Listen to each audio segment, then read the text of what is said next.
Hello everyone, welcome back. This is the team of cubes, and in this video we are going to look at the Xiaomi Mi Band 8. Let's begin.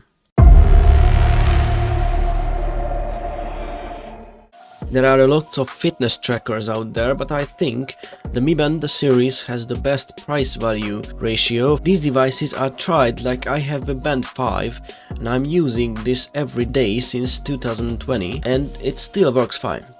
For 44 bucks, the Mi Band 8 is one of the most relatable options. There is a 1.6-inch AMOLED display with 192 x 490 pixels of resolution and 60 Hz. The peak of the brightness is 600 nits. We have a 190 mAh battery with a magnetic charger. This watch features a heart rate monitor, a blood oxygen level monitor, a stress monitor, sport and sleep trackers, music and camera controls, and always on display. The experience is very smooth, everything opens up relatively fast. So I absolutely recommend this device if you want an affordable fitness tracker. But now, if you enjoyed, please like this video, and if you don't want to miss out other contents, hit the subscribe button. See you in the next video. Bye!